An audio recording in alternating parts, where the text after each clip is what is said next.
दोस्तों 6 अप्रैल सन 2000 कराची की एक इंसदादे दहशतगर्दी अदालत में एक ऐसा फैसला सुनाया गया जिसने न सिर्फ पाकिस्तान की सियासत बल्कि रियासती अदारों के किरदारों पर भी हमेशा के लिए सवालिया निशान लगा दिया, क्योंकि इसी अदालत ने साबिक वजीर आजम नवाज शरीफ को एक कमर्शियल तैयारे के अगवा के इल्जाम में 2 मरतबा उम्र कैद की सजा सुनाई। इनकी तमाम जायदाद जब्त करने का हुक्म दिया और ये सब कुछ एक ऐसे वाक़े के बाद हुआ जो 12 अक्टूबर सन 1999 की फौजी बगावत के साथ जुड़ा हुआ था, जब परवेज मुशर्रफ ने इक़्तिदार संभाला और चंद ही हफ्तों बाद अपने माजूल वजीर आजम के खिलाफ हाईजैकिंग का मुकदमा कायम किया। और हैरानकुन बात ये कि ये मुकदमा वाक़े के तकरीबन 1 माह बाद दर्ज किया गया, जो खुद इस केस की बुनियाद को मशकूक बनाता है।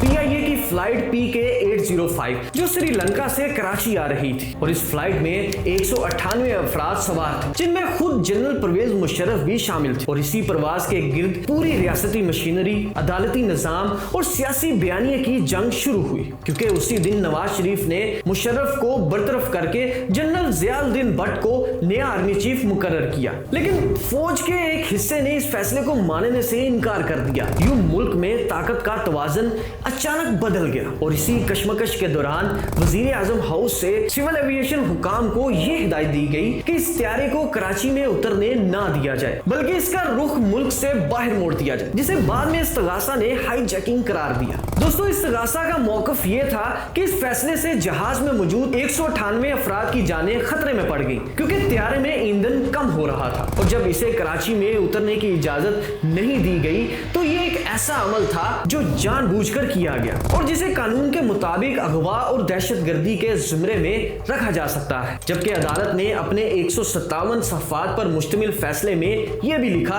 कि यह इकदाम अचानक और जज्बात के जेर असर किया गया। लेकिन दोस्तों, दिफा का मौकफ इससे बिल्कुल मुख्तलिफ था और कई ऐसे सवालात उठाता था जो आज तक मुकम्मल तौर पर हल नहीं हो सके, क्योंकि नवाज शरीफ के वकला का कहना था कि तैयारे को आखिरकार कराची में उतरने की इजाजत दे दी गई थी, किसी मुसाफिर को नुकसान नहीं पहुंचा। और सबसे अहम बात यह कि हाईजैकिंग की कानूनी तारीफ के मुताबिक इसमें ताकत का इस्तेमाल होना जरूरी है, जबकि इस केस में ना कोई बंदूक इस्तेमाल हुई और ना ही किसी मुसाफिर को यरगमाल बनाया गया। बल्कि एक और अहम नुक्ता यह था कि खुद जनरल मुशर्रफ तैयारे के कॉकपिट में मौजूद थे, प्रवास के दौरान फैसला साजी में फाल किरदार अदा कर रहे थे, जिससे यह सवाल पैदा होता है कि अगर तैयारे का कंट्रोल अमली तौर पर उनके पास था तो फिर हाईजैकर कौन था।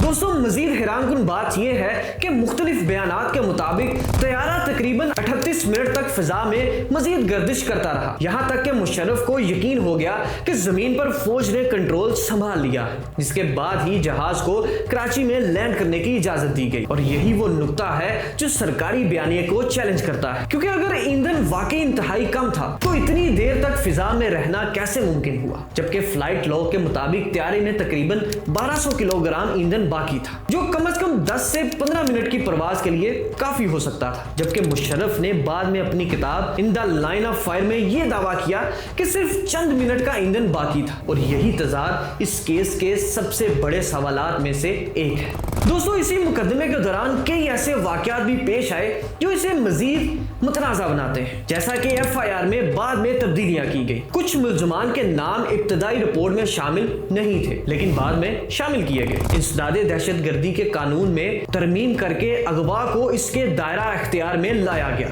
और फिर इसे माजी से नाफिज करके इसी केस पर लागू किया गया। हत्ता के जज की तब्दीली का इख्तियार भी हुकूमत को दे दिया गया, जबकि एक मौका पर जज ने खुलेआम शिकायत की कि अदालत में खुफिया अदारों के एहलकार मौजूद हैं। और दोस्तों, एक और ड्रामाई लम्हा वो था जब इब्तदाई समात में जज ने FIR को नाकाबिले एतबार करार देते हुए इसे अदालत से बाहर फेंक दिया, लेकिन बाद में यही केस आगे बढ़ा और सजा भी सुनाई गई। दोस्तों, इस सब के दरमियान एक और इंतहाई हसास पहलू सामने आया जब नवाज शरीफ के वकील इकबाल राद को मुकदमे के आखिरी मराहल में कत्ल कर दिया गया, जिसने न सिर्फ दिफाई टीम पर दबाव बढ़ाया बल्कि पूरे मुकदमे की शफाफियत पर मजीद सवालात खड़े कर दिए। जबकि एक और अहम सरकारी गवाह अमीनुल्लाह चौधरी, जो इब्तदा में खुद मुल्जिम थे,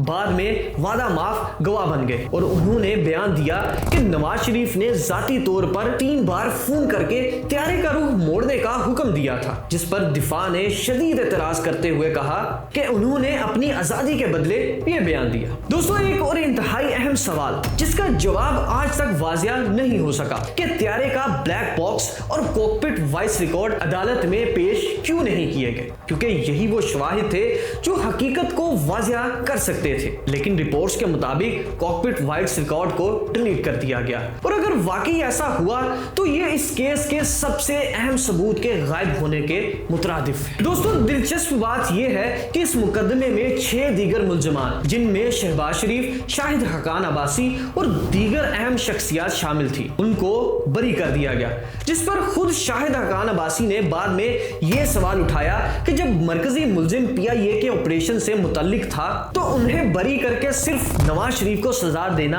कैसे मुमकिन था, और यही नुक्ता इस फैसले की कमजोरी को जाहिर करता है। बारजा जब ये केस आला अदालतों में गया तो सिंध हाई कोर्ट ने दहशतगर्दी की सजा खत्म कर दी, लेकिन हाईजैकिंग की सजा बरकरार रखी। ताहम बिल आखिर 2009 में सुप्रीम कोर्ट ने इस केस को कलअदम करार दे दिया, जिससे ये तासुर मजीद मजबूत हुआ कि इब्तदाई फैसला कमजोर बुनियादों पर खड़ा था, जबकि इससे पहले ही दिसंबर सन 2000 में जनरल मुशर्रफ की हुकूमत ने अचानक नवाज शरीफ की सजा मुआफ करके इन्हें सऊदी अरब जिला वतन कर दिया, जहां वो अपने खानदान के साथ नई जिंदगी शुरू करने पर मजबूर हुए। दोस्तों, आखिर में सवाल वही रह जाता है जो इस पूरे केस का मरकजी नुक्ता है, क्या वाकई एक मुंतखब वजीर आजम ने एक कमर्शियल त्यारे को हाईजैक करने की कोशिश की थी, या ये सब कुछ एक फौजी बगावत को कानूनी जवाब देने के लिए तैयार किया गया एक बयानिया था? क्योंकि जब हम इस केस के तमाम पहलुओं, देर से दर्ज होने वाली FIR, तब्दील होते कवानीन, गुमशुदा शवाहिद,